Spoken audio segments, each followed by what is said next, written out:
Salam, sabahınız xeyir aziz tamaşaçılar. Her ilin sonu, o yeni ilin başlangıcı hem ailelerde hem cemiyette, istihsalatın ve cemiyetin her bir sahasında bir növ hesabat karakteri taşıyır. Her ilin sonunda biz bu ilin necili başa vurduk. Gelen ilin başına hansı arzularımız, hansı isteklerimiz, hansı planladığımız meseleler var. Bunları o gündeme getiririk. Bu gün de böyle olacak. Bugünkü programımız cəmiyyətimizdə gedən ən böyük islahatlardan biri olan təhsil islahatının yeni mərhələsindən bəhs edəcəyik. Keçən 2008-ci ildə hansı məsələləri həll etdik? 2009-cu ilə hansı məsələləri qaldı və yaxud 2009-2010-cu illərdə bizi nələr gözləyir? Bu barədə söhbət etmək üçün studiyamıza Təhsil Nazirliyinin şöbə müdürü, kurikulum alt komponent koordinatoru Aydın müəllim Əhmədovu dəvət eləmişik. Xoş gəlmişsiniz Aydın müəllim. Aydın müəllim, həqiqətən də 2008-ci ildə görülən işləri sadalamaqla bu bir verilişdə bəlkə sığmaz. Amma yenə də olsun bir qısa bir 2008-ci yekun vurub 2009-cu ildə görüləcək işlər barədə biz sizin məlumatınızı dinləmək istərdik. Buyurun. Təşəkkür edirəm. Həqiqətən çox aktual bir məsələ ilə əlaqədar bugünkü veriliş baş tutur. 2008-ci il sözün əsl mənasında mühüm dəyişikliklərlə, mühüm hadisələrlə yadda qalan olmuşdur. Və mən xatırlatmaq istəyirəm ki, əlbəttə 2008-ci il haqqında danışarkən bir qədər əvvəlki illəri xatırlamamaq olmaz. Çünki bunlar bir-birini zəmin yaradan, bir-birini tamamlayan hadisələrdir. Yəni bizim ümumi təhsil sistemində islahatlar 99-cu ildən başlasa da geniş vüsət almağı 2004-cü ildən təsadüf edir, bəli, sonraya təsadüf edir. Və bu illər həqiqətən də zəngin illər olmuşdur, böyük fəaliyyətlərlə zəngin olmuşdur. Bu illərdə biz ümumi təhsilin milli kurikulumunun hazırlanmasını təmin edə bilmişik. Bununla əlaqədar təşkilatı işlər görülüb. 2006-cı ildə Azərbaycan Respublikasında ümumi təhsilin konsepsiyası Milli Kurikulum sənədi Azərbaycan hökuməti tərəfindən təsdiq olunub. Bunun əsasında 2007-ci ildə Azərbaycan Respublikasının Təhsil Nazirliyi tərəfindən 1-4-cü siniflər üçün fən kurikulumları təsdiq olunub. Yəni bunlar çox mühüm hadisələrdir və ümumiyyətlə məzmun islahatları və məzmunla bağlı fəaliyyətin digər sahələri üzrə islahatlar sözün əsl mənasında Azərbaycanın təhsil sistemində çox mühüm irəliləyişlərdir, çox mühüm hadisələrdir. Və bunun məntiqi davamı kimi 2008-ci ildə, yəni tədris ili ilə götürsək, 2008-2009-cu dərs ilində Respublikanın bütün ümumi təhsil məktəblərində birinci siniflərdən başlayaraq tədrisə yeni fən kurikulumları ilə başlanması bu şübhəsiz ki, bizim təhsil tariximizdə çox parlaq bir səhifədir. Və biz bugün qürur üstü duyuruq ki, islahat çərçivəsində biz nəhayət ki, nəticələrdən biri olan bu mühüm hadisəni biz reallığa çevirə bilmişik. Və ən böyük hadisələrdən biri də onu qiymətləndirmək lazımdır ki, birinci sinifə biz yeni təhsil siyasəti əsasında hazırlanıb, təsdiq olunmuş dərsliklərlə başlamışıq. Və bu ilin şübhəsiz ki, ən böyük hadisələridir və bunu yəni təkrarlamaq istəyirəm ki, Azərbaycanın təhsil tarixində çox parlaq səhifədir. Aydın müəllim, bu Molla Nəsrəddinin bir lətifəsi var, o kamança çalma məsələsi. Bəlkə bu təhsildə başlayan islahat bu dəqiqə çox da özünü hiss elətdirə bilmir. Çünki yeni başlayıbdır. Bunun təsiri 15 ildən sonra, 20 ildən sonra göstərəcək. O Molla Nəsrəddindən soruşurlar ki, bu kamançanın səsi çıxmır, deyə bu sonra çıxacaqdır. Bu təhsil islahatı, bəli, bugün 2008-ci ildə başlayan islahatın səsi 10 ildən sonra, 11 ildən sonra, 20 ildən sonra özünü göstərəcəkdir cəmiyyətdə. Bu islahatın birinci mərhələsindən biz çox danışdıq, bu başlandı filan edir. Bu ictimai rəy necə? Siz indi bir Təhsil Nazirliyində məsul bir şəxs kimin bu islahatın başlamasına ictimai rəy nə deyir? Razıdır mı cəmaat, valideynlər, pedaqoji kollektivlər? Bilirsiniz, hər hansı bir yenilik ümumiyyətlə xüsusilə o islahat xarakterli yeniliklər cəmiyyətdə heç bir vaxt bir mənalı qarşılanmır. Şübhəsiz ki, bu belədir və hər bir yeni hadisə, təzə başlayanda buna təbii ki, müxtəlif prizmalardan yanaşanlar da olur. Bu məsələnin həllində də əlbəttə biz bu cür faktlarla rastlaşmışıq. Məsələn, məzmuna yeni yanaşmalar, yeni baxışlar formalaşdırmaq söhbəti gələndə əlbəttə o stereotiplər öz işini görürdü. Bəzi adamlar bundan çıxa bilmirdilər və el dili ilə desəm bu dədə-baba qaydasını davam etdirmək istəyənlər əlbəttə var idi. Və əlbəttə biz müəyyən maneələrlə rastlaşmışıq. Bu şübhəsizdir, bu sözsüzdür. Amma bilirsiniz, axına qarşı üzmək olmaz. Biz uzun müddət təkrar da olsa deməliyəm ki, bu Sovetlər Birliyi çərçivəsində yaşamışıq və dünyada gedən hadisələrdən demək olar ki, biz az xəbərdar olmuşuq. Və elə bilmişik ki, biz nə ediriksə düz yolduyuq, nə ediriksə o düzgündür, həqiqətdir. Bəli. Amma indi bu müstəqillik illərində həqiqətən bizim üzümüz Avropaya, digər ölkələrə açılandan sonra və bunların təhsil sistemi ilə tanış olandan sonra biz müəyyən mənada bizim sistemdə, yəni o Sovetlər Birliyində buraxılan səhvləri açıq-aydın dərk eləmişik, görmüşük və hətta o dövrlərdə də elə bizim təhsil mütəxəssisləri, müəyyən təhsillə məşğul olan adamlar və bu işi bilən adamlar müəyyən problemləri deyirdilər. Amma o vaxt bunlara qarşı çıxmaq mümkün deyildi. Məsələn, elə adi bir faktı deyək ki, biz Sovetlər Birliyində təhsilin məzmunu ilə məşğul ola bilirdikmi? Özümüz müstəqil dəstək yaza bilirdikmi? Proqram yaza bilirdikmi? Tədris planı tuta bilirdikmi? Təbii ki, bunların bütün səlahiyyətlərdən biz məhrum idik və mərkəzdə nə müəyyənləşdirilirsə, Azərbaycanda da və digər respublikalarda da həmən məsələ o şəkildə həyata keçirilirdi.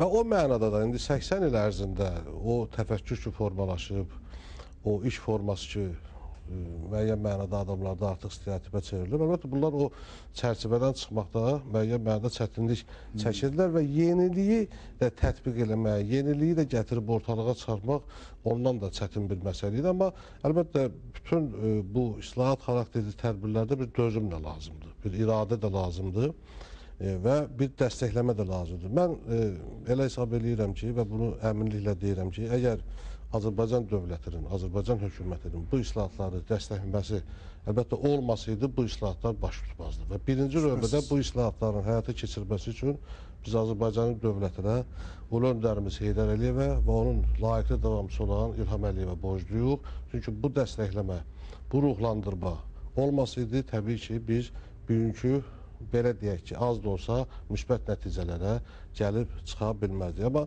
siz demişsiniz, təhsil sahəsində islahatlar və hər hansı bir yeniliklər, o düzəltilər hələ o böyüyənə qədər müəyyən vaxt istəyir. Məsələn, bəzilərində tələskənlik istəyir. Onlar belə deyirlər ki, bu islahatlar keçirilir, nəticəsi nə oldu? Nə vaxt bunu görəcəyik biz? Bəli, və indi bu söhbət ondan gedir ki, əlbəttə bu tutalım ki, başqa sahələrdə ki, onun nəticəsi o saat olunsun. Təhsildə tamamilə başqa cürdür. Yəni bunun nəticələrini görmək üçün, bunun müsbət real əlamətlərini görmək üçün əlbəttə müəyyən vaxt lazımdır.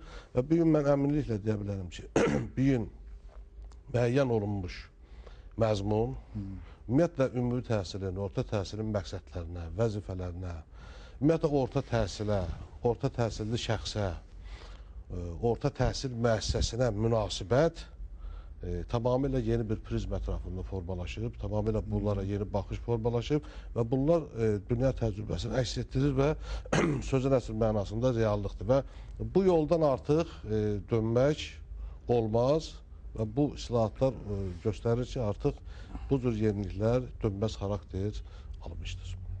Aydın müəllim, kurikulum islahatının biz ikinci mərhələsi deyirik. Artıq Təhsil Nazirliyi ikinci mərhələ belə bir termin işlədir. Bu ikinci mərhələ dediyimiz şey nədir və nəyi əhatə edir? Siz fikir verirsinizsə, o komponentin adı da dəyişilib. Yəni artıq kurikulum islahatlarının dəstəklənməsi kimi formalaşdırılır. Adda da bir dəyişiklik var, dəyişiklik var. Və bu da o müsbətə doğru gedən bir addımdır. Sözün əsl mənasında dəstəklənmə artıq reallıqdır. Artıq reallıqdır. Bilirsiniz ki, bizim 2004-cü ildən 2008-ci ilin avqust ayına qədər gördüyümüz işlər təhsil sektorunun inkişafı layihəsi çərçivəsində keçirilən tədbirlər adlanırdı və bu əlbəttə kurikulum islahatı bu komponentlərdən, alt komponentlərdən birincisi idi. Ümumi orta təhsilin keyfiyyəti və onun real tələbatlara uyğunluğu komponent altında həyata keçirildi. Və ümumiyyətlə götürəndə bu komponent əslində bu təhsil sektorunun inkişafı layihəsi 5 əsas komponentdən ibarətdir ki, onlar haqqında indi burada uzun-uzadı danışmağa imkan yoxdur. Təbii ki, biz kurikulum islahatlarından danışırıq. Orta təhsildə demək olar ki, bu baş tutdu. Bu baş tutdu və mən hörmətli tamaşaçılarımıza bir cəhəti də xatırlatmaq istəyirəm. Çünki başqa cür düşənənlər hələ bu gün də var. Ola bilsin, sabah da olacaq. Ola bilsin ki, 5 ildən sonra belə adamlar artıq olmayacaq.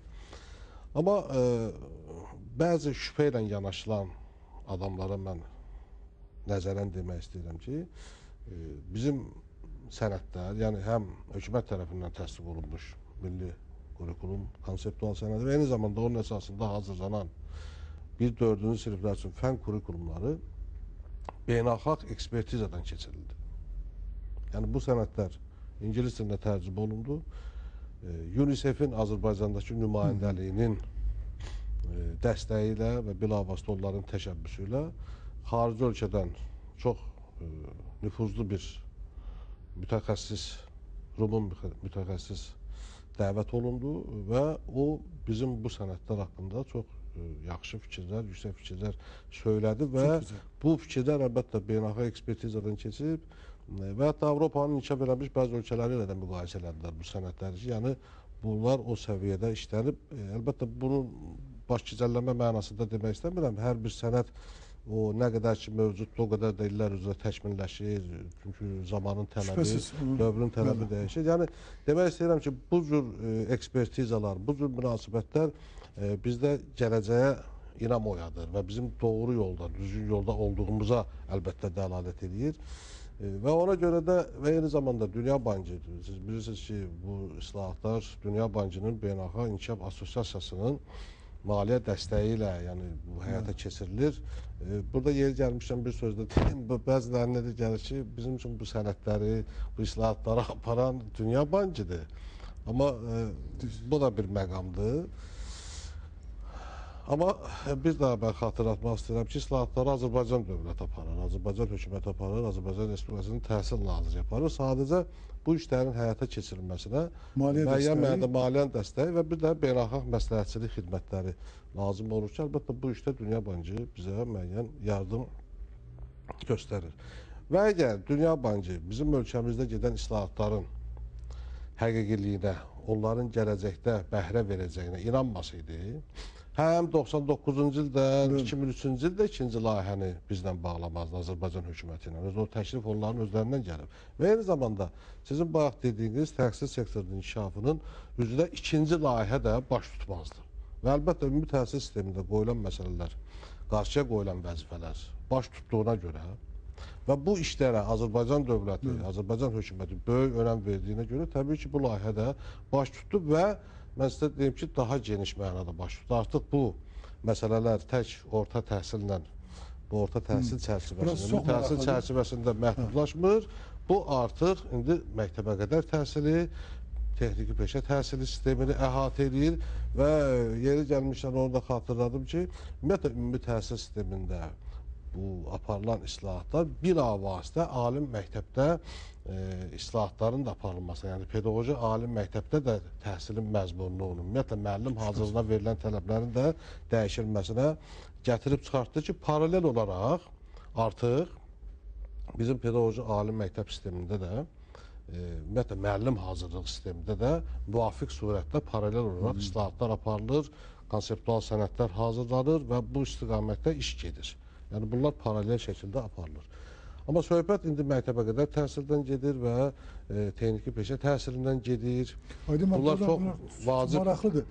İndi o məktəbə qədər təhsil bir növ bizdə biraz bir kənarda qalmış kimi görünür. Düzdür, bu sahədə istər Heydər Əliyev Fondu tərəfindən, istər Təhsil Nazirliyi tərəfindən, dövlət tərəfindən çox iş görüldü. Amma bu islahatlarda biraz, sanki biraz belə arxa plandaydı, indi artıq önə çıxırlar. Bu uşaq bağçaları, məktəbə qədər tərbiyə, bunlar islahatdan nə verəcək cəmiyyətə? Və yaxud cəmiyyət bundan nə qazanacaq? Şübhəsiz ki, sualınız çox məntiqi sualdır, Nazım müəllim. Əslində cəmiyyət bundan çox şey qazanacaq nə mənada? Çünki bizim təhsilin ilk pilləsi, təhsil bizdən məktəbə qədər təhsildən başlayır. Yəni uşaqların formalaşması, bunların müəyyən mənada, ilkin mənada cəmiyyətə uyğunlaşması, bunların həm əqli, fiziki inkişafı və bunlarda tutalım ki, müəyyən intellektual qabiliyyətlərin formalaşması, onların potensial imkanlarının müəyyənləşdirilməsi və gələcək məktəb təliminə hazırlığı əsası məhz məktəbə qədər təhsildə qoyulur. Və bu mənada bu sahə əlbəttə çox ciddi şəkildə inkişaf etdirilməlidir və deyim ki, buradakı məzmun da əslində keçmiş postsovet məkanında olan məzmundur. Eyni, həmən məzmundur. Həmən məzmundur. Təbii ki, müstəqilliklərində müəyyən mənada biraz kosmetik dəyişikliklər olub. Onun məzmununda, təhsil proqramlarında, amma yenə də əlbəttə müəyyən problemlər olur. Və onu deyim ki, çox qəribə bir mənzərə yaranır və haqlı olaraq elə bil ki, bunlar bir-birini tamamlayırlar. Məsələn, ikinci layihədə məktəbə qədər təhsilin məzmununun, yəni məktəbə qədər təhsilin kurikulumunun, yəni yeni kurikulumunun yaradılması məsələsi qoyulur. Ondan əvvəl möhtərəm prezidentimizin məktəbə qədər təhsilin yeniləşməsi üzrə dövlət proqramı təsdiq olunur. Təsəvvür edin ki, nə qədər bir-birini tamamlayan proseslərdir. Məsələn, dövlət fikirləşir həm məktəbə qədər təhsil haqqında, indi mən sonra deyəcəm texniki peşə təhsil haqqında. Yəni bunların hamısının modernləşdirilməsi, bunların hamısının dünya təcrübəsinə uyğunlaşması bilavasitə Azərbaycan dövlətinin diqqətindədir. Yəni orada da həmin o dövlət proqramında da yeni kurikulumun yaradılması məsələsi qoymuşdu və oradan həmin o ikinci layihəyə də daxil olundu. Yəni dövlətimiz bunu hamıdan əvvəl fikirləşir. Başa düşürsünüz? Yəni bu bir-birini tamamlayan məsələlərdir. Və eyni zamanda eyni sözləri texnik peşə təhsil haqqında da demək olar. Çünki möhtərəm prezidentimizin bir sərəncamı ilə də Azərbaycan Respublikasında texnik peşə təhsilinin inkişafı və təkmilləşdirilməsi adlı dövlət proqramı biraz belə unudulmuş kimi görsənir. Bunlar hamısı artıq meydandadır və şübhəsiz ki, əgər biz təhsildən danışırıq, bütövlükdə təhsildən, təhsil sistemindən danışırıqsa, onun bir pilləsini inkişaf etdirib, digər pilləsini unutmaq heç cür olmaz. Çünki bunlar bir-birini zəncirvarı bağlayan bir şeydir. Əgər uşaq məktəbə qədər təhsil müəssisəsindən gəlirsə, əgər burada bu yaxşı müəyyən mənada ictimai tərbiyə ilə əhatə olunubsa, demək onun məktəb təlimi daha müvəffəqiyyətli olacaq. Məktəbdə yaxşı hazırlanırsa, növbəti pillələrdə onun təhsili daha uğurlu alınacaq və s. və s. Yəni bunların hər biri bir-biri ilə o bir sıx vəsilə şəklində birləşir və bunların biri-birinin inkişafını olmadan mümkün deyil. Və məhz buna görə ikinci layihədə əlbəttə indi həm məktəbə qədər təhsili müəssisələrinin və eyni zamanda texniki peşə təhsil müəssisələrinin maddi tədris bazasının möhkəmləndirilməsi ilə əlaqədar çox böyük işlər görülür və nəzərdə tutulub və görülməkdə davam edir. Əlbəttə bunlar hamısı nəyə xidmət edir? Bunlar yaxşı təhsil almağa xidmət edir.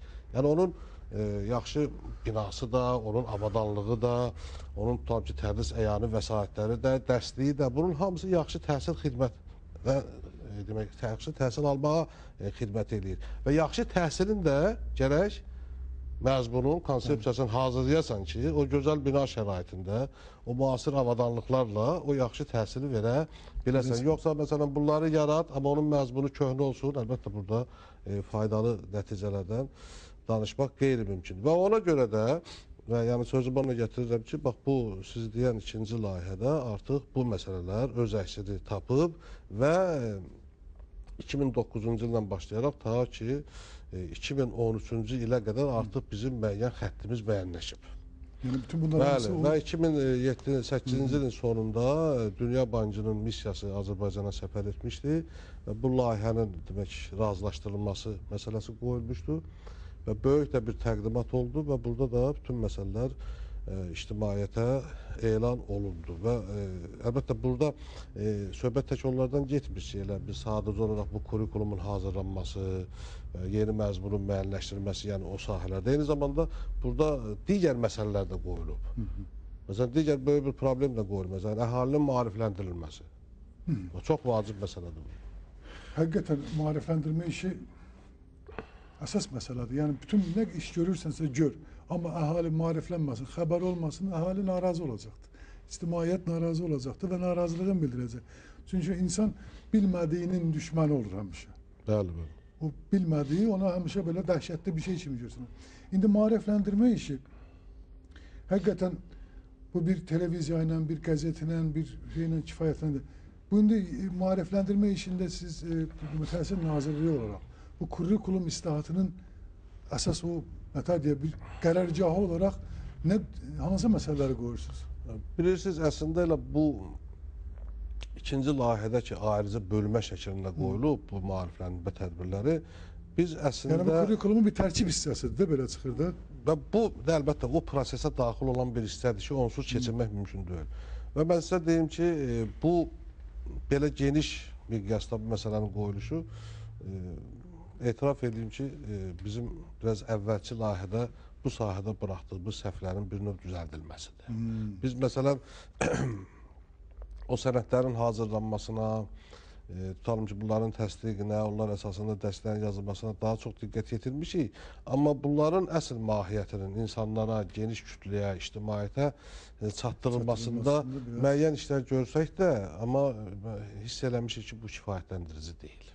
Yəni, bütün vasitələrdən istifadə edib maarifləndirmə tədbirlərini aparmaq lazımdır. Və mən sizə bir söz edeyim ki, dünya təcrübəsində belədir ki, müəyyən islahat xarakterli işlər meydana gələndə, yəni əvvəlki müəyyən olunmuş konsepsiyalarla zidd olan, yəni onun əksini olan ideyaların meydana gətirilməsi və bunların təbliği təxminən minimum bir 3 il çəkir. Yəni bu insanlara, hətta onu tətbiq edənlərin özlərinə belə bunların təbliğinin olunması təxminən xeyli vaxt aparır. İndi təsəvvür edin ki, 20 il, 25 il köhnə sistemlə işləyən müəllimi birdən-birə, məsələn, dəyişmək lazımdır. Hətta 40 il 50 il tamam, bəli, hələ bunları demirəm. Mən tamam başqa sistemlə işləməyin. Təsəvvür edin ki, bu nə qədər çətindir.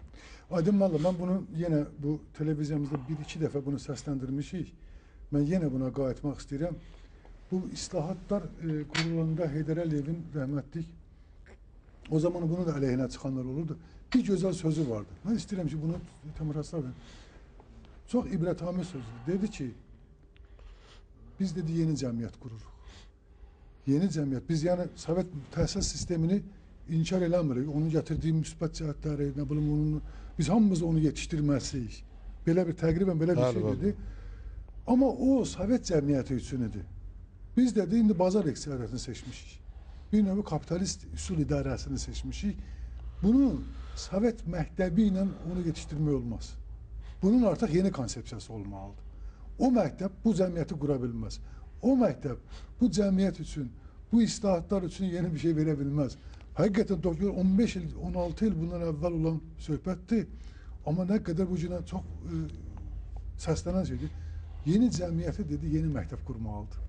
Tamamilə doğrudur. O fikirlər mənim də yaxşı yadımdadır və Ulu Öndərimizin başqa çox qiymətli konseptual proqram xarakteri daşıyan böyük müddaları var və heç kimə də siz deyir ki, əslində bu islahatların təşəbbüskarı elə Ulu Öndərimizin Heydər Əliyevin özü olub.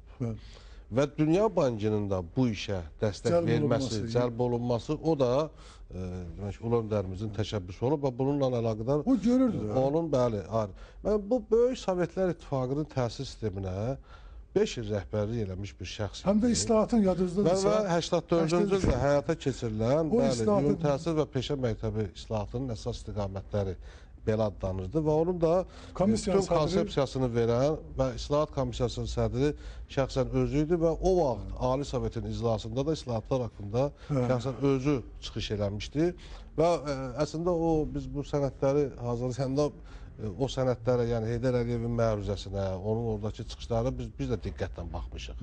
Və bu gündən səsləşən və o vaxt çoxlarının fikir vermədiyi məqamlar var idi ki, biz onları tutmuşuq. Əslində o çox mühüm məsələlərdən danışırdı. Məsələn, Azərbaycan müəllimlərinin 6-cı qurultayında Ulu Öndərimizin bir çıxışı var. Başdan ayağa proqramdır. Və bu gün indi bizim dediyimiz ideyalar ki, var ki, indiki konsepsiya sənədlərinə, kurikulumlara biz salmışıq, onların hamısına bax deyib. Onların hamısına bax deyib və çox qəribədir ki, indi biz onlara təzdən baxırıq və yeni bir şey kəşf eləmiş oluruq ki, niyə o vaxtlar bunlar məsələndə yəni bunu Sovet sistemi qoymadı. Başa düşürsünüz? Sistem Yəni qoyulmuşdu, sistemin doğru. özü ona Mane manisini olurdu bu ona. və ya digər formada manisinidir. Amma onun da bunların hamısını deyib.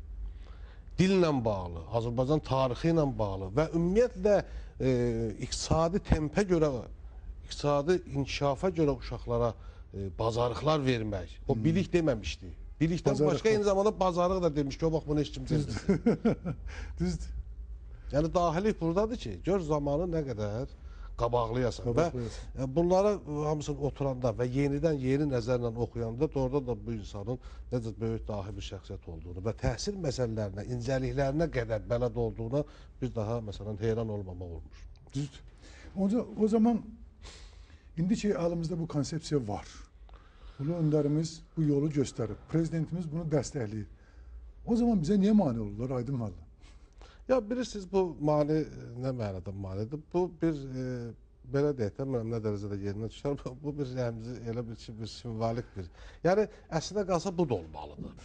O müəyyən əks fikirlər, müəyyən maneçiliklər olmasa insan biraz arxayınlaşa bilər. İnkişaf da olmaz. Hə, insan biraz arxayınlaşa bilər və eyni zamanda öz fəaliyyətinə bir tənqidi nəzər sala bilməz. Və ona görə əlbəttə əks fikirlər də olmalıdır. Yeri düşəndə müxalif fikirlər də olmalıdır. Ancaq bunların hamısı bilirsiniz xeyirxahlıq nöqteyi nəzərindən olmalıdır. Bunlar bütün o fikirlər lap əks də olsa, müxalif də olsa inkişafa xidmət eləməlidir. Yəni qərəzçiliyə yox. Şübhəsiz. Bu əsas söhbəti ona gəlir. Qərəzçilikdən olmasın da. Qərəzçilik olanda əlbəttə o bu görülən islahatdır. Nöqsan varsa dərhal deyilməlidir. Dərhal üzə çıxmalıdır ki, düzəldilsin. Məsələn, Azərbaycanda ilk dəfə olaraq, bu da müstəqilliyimizin əlbəttə real nümunələrindən biridir ki, yeni dərsliklər meydana çıxır. Söhbət yeni dərsliklərin meydana çıxmasına görə bu yeni mexanizmlə çıxır. Və özdə belə düşünmək, məsələn, tamamilə səhvdir ki, bugün nə hazırlanıbsa, bugün nə deyilibsə, hamısı idealdır. Şübhəsiz O idealdır. ola bilməz və xüsusilə təhsil sistemində ola bilməz və bu cəmiyyət nə qədər inkişafdadır. Əgər bugün inkişafın bir mərhələsindədirsə cəmiyyətimiz, sabah onun başqa bir inkişaf mərhələsi yaranacaq və təhsil məcburdur ki, o inkişafı özündə əks elətdirsin və onun arxasınca getməsin, onunla paralel addımlasın. Və ona görə də məsələn, bu dərsliklər sahəsində olan müvəffəqiyyəti çox yüksək qiymətləndirmək lazımdır və ictimaiyyət bunu çox bəyənir. Siz bayaq bir sual verdiniz ki, ictimai rəy məsələsi. İctimai rəy məsələsi bizim ümumiyyətlə apardığımız islahatlara, onun istiqamətlərinə və onun tutalım ki, yeni yanaşmalara, bu yeni yanaşmalar əsasında bu müəllimlərin hazırlığına, biz təsəvvür edin ki, yeni dərslər ərəfəsində tək elə 2008-ci ilin başlanğıcından avqust ayına qədər biz 8000-dən yuxarı müəllimi kursdan keçirmişik. Bu yeni ideyalar onlara izah olunub və özdə dəfələrlə, yəni 2007-ci ildən başlayaraq bu proses gedib. Və bu dərsliklərin hazırlanmasında, bu yeni kurikulumlar əsasında hazırlanmasında tamamilə başqa bir mexanizm mövcuddur. İndi dərsliklər tutalım ki, konkret bir sifariş əsasında yazılmır. Bu dövlət siyasəti var. Yəni hökumətdən razılaşdırılmış bir Azərbaycanda təhsil siyasəti adlı sənəd var ki, bu sənədin müddalarına uyğun adır. Yəni hər bir nəşriyyat burada iştirak edə bilər, öz komandası var və tenderdə elan olunmuş o dərslikləri öz komandası ilə birlikdə hazırlayıb təsdiq edir. Alternativ dərsliklər qoyulur. Bəli, bu kim müəyyən olunmuş balı yığırsa və ilk dəfə olaraq dərslikləri qiymətləndirmə şurası yaradılıb. Bu dərslikləri qiymətləndirmə şurasında Azərbaycanın çox nüfuzlu adamları iştirak edir. Akademiklər, professorlar, çox nüfuzlu təhsil mütəxəssisləri. Siz inanın ki, elə insanlar meydana çıxır ki, və özün belə müəyyən mənada təəccüb qalırsan ki, bu cür səviyyəli adamlar var, amma biz bunları indiyənəcən görə bilməmişik. Və o səviyyədə bilən, adi müəllimlərin içərisində bu məsələləri, məzmun məsələlərini o qədər gözəl dərk edən adamlar var ki, məsələn, bunlar yetişiblər, formalaşıblar. Yəni, bu adamlar indi artıq dərslik yaradıcılığına cəlb olunurlar, dərsliklər yazırlar, dərsliklərə rəy verirlər, söz deyirlər, fikir irəli sürürlər. Məsələn, bizdə belə bir fikir formalaşıb ki, sözdə ancaq bu saat 1-2 nəfər deyə bilər. Qalanların belə çıxır ki, söz demək səlahiyyəti zadı yoxdur. Yəni, o adamlarda da o fikir formalaşıb. Ki, ancaq biz deyə bilərik, bizdən başqa kim nə deyirsə yalandır. Həqiqət ancaq məndədir. Həqiqət məndədir və bu cür fikirlərlə əlbəttə yaşamaq olmaz. Və yenə də deyim ki, çox gözəl korpus formalaşıb və formalaşmaqda davam edir. yeni təfəkkürlü insanlar meydana çıxır. Və onlar dəstək yaradıcılığında, kurikulum yaradıcılığında çox gözəl iştirak edirlər, yaxından iştirak edirlər və bu dəstəklərin də meydana çıxması şübhəsiz ki, Azərbaycan təhsilinin ən böyük uğurlarından biridir və bu dəstəklər əlbəttə ki, nəşrdən nəşrə təkmilləşəcək. Bir də bunun nöqsanı da olacaq, bunun çatışmayan cəhətləri də olacaq. Məsələn, Zavod hökuməti vaxtı dəstəklər var idi ki, mən o birinci səhifəsində oxuyurdum ki, təkmilləşdirilmiş 25-ci nəşri, təkmilləşdirilmiş 30-cu nəşri. Yəni bu dəstək təkmilləşə, birdən-birə hansı ölkədə, hansı müəlliflər tərəfindən ideal dəstəklər yazıla bilər, heç mümkün də olan şey deyil. Bir də bir dəstək məsələsi ilə məncə məhdudlaşmağa olmamalıdır. Əlavə vəsaitlər, əlavə ədəbiyyatlar, əlavə kitablar hazırlanmalıdır. Bu uşaqlara yeni, sadəcə mən ancaq dərslik yazım, adım orada getsin, bu yanlış bir şeydir. Tamamilə doğrudur və ümumiyyətlə xarici ölkələrin təcrübəsinə və o cümlədən inkişaf etmiş ölkələrin təcrübəsinə nəzər salanda dərslik əlbəttə nədir? Dərslik bir istiqamətdir, kompasdır, müəllim üçün istiqamət verici bir sənətdir. Əlbəttə əsas vəsaitlərdən biridir. Ancaq bilmirəm nə dərəcədə yerinə düşər. Deyir, Quran birdir, onun min bir təfsiri var. İndi müəllimin əlində tək dərslik olanda, tək dərsliklə müəllim axı tam müvəffəqiyyətlə işləyə bilməz. O da məhdudlaşır da, onun da fəaliyyəti məhdudlaşır və başqa ölkələrin təcrübəsi bundan ibarət ki, və biz də o kursu götürəcəyik və bu müəyyənləşib artıq ki, dərslik birdirsə, müəllimə yüzlərlə vəsait lazımdır. Bir mövzunu keçmək üçün müəllimə 10 variant təklif eləmək olar. Və əsas məsələ bundan ibarət. Bəli, ondan ibarət. Yəni bunu o kurikulumda öz əksini tapmış təlim strategiyaları tələb edir. Dərsliyə məhdudlaşmamaq. İndi məsələn bizim indiki yenilik elə ondan ibarətdir ki, biz bu gün müəllimə, şagirdə sadəcə bir dərslik verməmişik. Məsələn, əgər biz ana dili dərsliyi çap olunubsa, eyni zamanda müəllim üçün vəsaiti var və şagird üçün iş dəftəri var. Əsas fənlər belə gedibdir. Bu da ən böyük yeniliklərdən biridir. Yəni, müəllim onun üçün hazırlanmış vəsaitdə konkret olaraq tabii ki, bir standartı necə reallaşdırmaq, onu hansı mövzunu necə keçmək, hansı təlim strategiyalarından, hansı üsullardan, hansı metodlardan istifadə eləmək, yəni bunlara bir tövsiyə verilir.